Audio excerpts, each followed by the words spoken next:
Medina Munawwara के बाहर 10,000 दुश्मनों की फौज खड़ी थी और मैदान में एक ऐसा योद्धा आ चुका था जिसे अरब का सबसे खतरनाक पहलवान कहा जाता था। पूरा मैदान खामोश था, लेकिन उसी पल एक नौजवान बहादुर आगे बढ़ा। वह थे हजरत अली रजी अल्लाहु अन्हु। और अगले कुछ लम्हों में होने वाला मुकाबला इतिहास का एक बहुत बड़ा और यादगार वाकया बनने वाला था। मदीना मुनव्वरा का वह वक्त इस्लाम के लिए बेहद मुश्किल था। कुरैश, यहूदी कबीलों और अरब के कई बड़े कबीले एक साथ इकट्ठा हो चुके थे। इस बड़े इत्तेहाद को इतिहास में बैटल ऑफ खंदक कहा जाता है। दुश्मनों की तादाद लगभग 10,000 के करीब थी, जबकि मुसलमानों की तादाद सिर्फ कुछ हजार थी। ये वह लम्हा था जब दुश्मन ये समझ रहा था कि अब मदीना पर कब्जा करना आसान होगा। इसी मौके पर एक सहाबी ने एक नया मशवरा दिया। वह सहाबी थे सलमान फारसी। उन्होंने कहा, अगर हम मदीना के चारों तरफ एक खंदक खोद दें तो दुश्मनों के घोड़े और फौज शहर में दाखिल नहीं हो सकेंगे।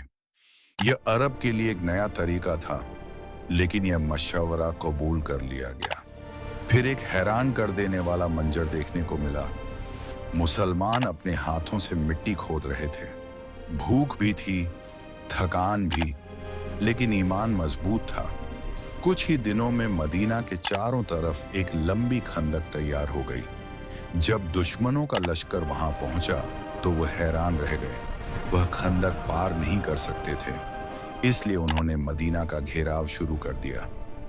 दिन गुजरते गए, रातें भी गुजरने लगीं, लेकिन फिर एक दिन अचानक एक खतरनाक वाकया पेश आया। अरब का मशहूर योद्धा अमर इब्न अब्द वुद्द अपने कुछ साथियों के साथ खंदक पार करने में कामयाब हो गया। वह घोड़े पर सवार होकर मैदान में आया और ऊंची आवाज में ललकारा, मुसलमानों, तुम जन्नत का दावा करते हो तो आओ, कोई मेरे मुकाबले में आ जाए। मुसलमानों, तुम जन्नत का दावा करते हो, कोई मेरे मुकाबले में आ जाए। पूरा मैदान खामोश हो गया, क्योंकि हर कोई जानता था कि यह कोई आम आदमी नहीं है।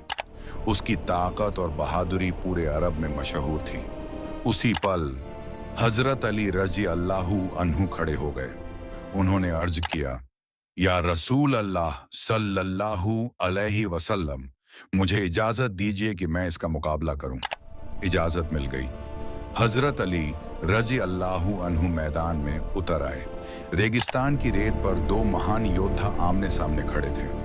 एक तरफ अरब का मशहूर पहलवान और दूसरी तरफ इस्लाम का नौजवान शेर। अमर इब्न अब्द वुद्द ने हजरत अली रजी अल्लाहु अन्हु को देखकर कहा, मैं तुम्हें कत्ल नहीं करना चाहता, तुम अभी नौजवान हो। मैं तुम्हें कत्ल नहीं करना चाहता, तुम अभी नौजवान हो, वापस चले जाओ। हजरत अली रजी अल्लाहु अन्हु ने जवाब दिया, लेकिन मैं तुम्हें छोड़ना नहीं चाहता। यह सुनकर मैदान में सनसनी फैल गई। फिर तलवारें टकराईं और गर्दो गुबार आसमान तक उठने लगा। कुछ लम्हों तक दोनों की तलवारों की आवाजें सुनाई देती रहीं। फिर अचानक एक जोरदार आवाज आई और थोड़ी देर बाद मैदान में सिर्फ एक शख्स खड़ा था। वह थे हजरत अली रजी अल्लाहु अन्हु। अमर इब्न अब्द वुद्द हार चुका था। ये मंजर देखकर दुश्मनों के लश्कर में डर फैल गया और मुसलमानों के हौसले बुलंद हो गए। ये मुकाबला इतिहास में हमेशा के लिए यादगार बन गया।